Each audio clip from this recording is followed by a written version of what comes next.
ایک نوجوان لڑکا حضور کی بارگاہ میں حاضر ہوتا ہے، عرض کرتا ہے یا رسول اللہ صلی اللہ علیہ وسلم کھجوروں کا میرا ایک باغ ہے اور میں چاہتا ہوں کہ وہاں اس باغ کے ارد گرد ایک دیوار بناؤں، لیکن یا رسول اللہ صلی اللہ علیہ وسلم میرا ایک پڑوسی ہے، ہمسایہ ہے، اس کا درخت درمیان میں آ گیا ہے، اگر میں وہ دیوار بناتا ہوں تو اس کا درخت دیوار کے اندر آتا ہے اور دیوار ٹیڑھی ہو جائے گی، یا رسول اللہ صلی اللہ علیہ وسلم میں نے اس سے کہا ہے یہ درخت مجھے بیچ دو، وہ بیچتا بھی نہیں، میں نے پہلے کہا مجھے دے دو، اس نے کہا نہیں دوں گا، میں نے کہا بیچ دو، وہ بیچنے کے لیے بھی تیار نہیں ہے، یا رسول اللہ صلی اللہ علیہ وسلم میری مدد فرمائیے۔ اب وہ یتیم تھا، حضور کی بارگاہ میں حاضر ہوا، نبی کریم صلی اللہ علیہ وآلہ وسلم نے فرمایا اس پڑوسی کو بلاؤ، حضور کی بارگاہ میں حاضر ہوا، حضور نے فرمایا یہ درخت دے دو اس کو، اس نے کہا میں نہیں دیتا یا رسول اللہ صلی اللہ علیہ وسلم، وہ غصے میں تھا، بہت ناراض تھا کہ اس بچے نے حضور کی بارگاہ میں شکایت کیوں کر دی، حضور نے ارشاد فرمایا اس کی رقم لے لو، پیسے لے لو، یہ درخت بیچ دو، اس نے کہا میں بیچتا بھی نہیں ویسے بھی نہیں دیتا، حضور اکرم صلی اللہ علیہ وآلہ وسلم نے ارشاد فرمایا، مسند امام احمد بن حنبل کی روایت ہے، میرے آقا صلی اللہ علیہ وآلہ وسلم نے ارشاد فرمایا اچھا ایسا کرو کہ یہ درخت تم اس کی قیمت بھی لے لو اور اس درخت کے بدلے جنت میں ایک ایسا درخت ہوگا کہ جس کا سایہ اتنا طویل ہوگا کہ اس کے نیچے اگر 100 سال تک ایک سوار اگر سواری کرتا رہے تو اتنی طوالت ہے اس کی، اتنا سایہ ہے اس کا، وہ درخت جنت کا بھی لے لو، اس نے کہا یا رسول اللہ صلی اللہ علیہ وسلم میں قبول نہیں کرتا۔ اب وہاں پر صحابہ کرام علیہم رضوان موجود ہیں، حضرت سیدنا ابو الدحداء رضی اللہ تعالی عنہ صحابی رسول موجود ہیں، عرض کرتے ہیں یا رسول اللہ صلی اللہ علیہ وسلم آقا اگر یہ درخت میں کسی طریقے سے اس سے خرید کر اس یتیم کو دے دوں تو کیا یہ آپشن میرے لیے بھی اوپن ہے کہ جنت میں مجھے بھی وہ درخت مل جائے گا؟ اگر یہ درخت اس کے پڑوسی سے میں خرید کر اس یتیم کو دے دوں، میں کہتا ہوں یتیم سے میرے آقا صلی اللہ علیہ وسلم کو کس قدر پیار ہے، میرے آقا صلی اللہ علیہ وسلم سے عرض کرتا ہے کہ اگر یہ کسی طریقہ سے خرید لوں، خرید کر میں اس یتیم کو دے دوں تو کیا یہ آپشن میرے لیے بھی اوپن ہے؟ نبی کریم صلی اللہ علیہ وسلم نے ارشاد فرمایا ہاں تیرے لیے بھی ہے۔ حضرت ابو الدحداء رضی اللہ تعالی عنہ فوراً اس شخص کے پاس جاتے ہیں، آپ فرماتے ہیں تو مجھے جانتا ہے؟ کہا جانتا ہوں، تو وہی ہے نا جس کے باغ میں 600 کھجور کے بڑے بڑے درخت ہیں، تیرا باغ اتنا مشہور ہے کہ مدینہ منورہ کے بڑے بڑے تاجر تیرے باغ کی کھجوریں کھانے کے انتظار میں رہتے ہیں، اور اس باغ کے اندر پھر اتنا بڑا محل تعمیر کیا ہوا ہے، میٹھے پانی کا کنواں ہے، تو اتنا مشہور بندہ ہے، تیرے باغ کے چرچے تو پورے مدینے میں ہیں، پورے شہر میں ہر بندہ تجھے جانتا ہے۔ اس نے کہا کہ دیکھو کہ اگر تیرے اس ایک درخت کے عوض میں تمہیں اپنے 600 کھجور کے درختوں کا باغ دے دوں تو یہ سودا قبول ہے؟ یہ سودا قبول ہے؟ وہ حیران ہو گیا، یہ کیسے ہو سکتا ہے؟ ایک درخت اور ادھر اتنا بڑا باغ، ابو الدحداء کیا بات کر رہے ہو؟ کیا واقعی یہ سودا کرنا چاہتے ہو؟ ابو الدحداء رضی اللہ تعالی عنہ نے فرمایا بالکل، وہ میرا پورا باغ تیرا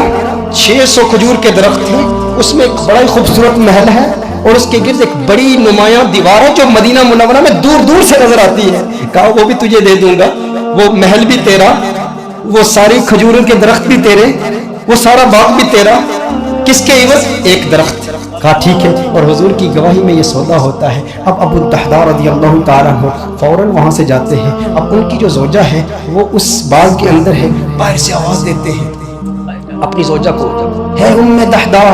ذرا باہر ہو باہر ہو، میں نے اس باغ کو بیچ دیا ہے۔ اب ام دحداء جانتی ہیں یہ بہت بڑا تاجر ہے، بہت بڑا بزنس مین ہے، خسارے کا سودا نہیں کرتا، کبھی خسارے کا سودا نہیں کرتا۔ ام دحداء نے کہا ہے وہ دحداء کیسے سودا کیا ہے؟ کہا جنت کے ایک درخت کے عوض میں نے بیچا ہے۔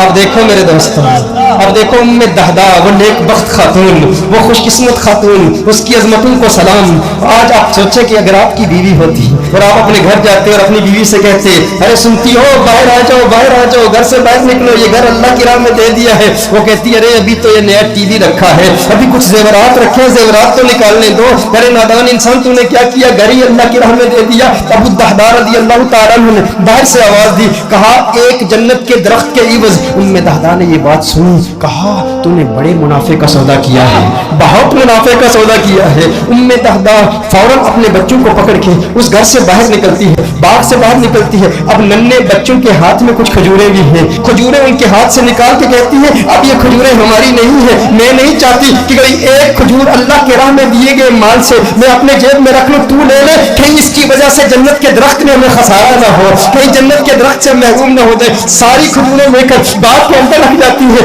کہا کہ اس کا ایک ننھا بیٹا تھا، اس کے منہ میں ایک کھجور تھی،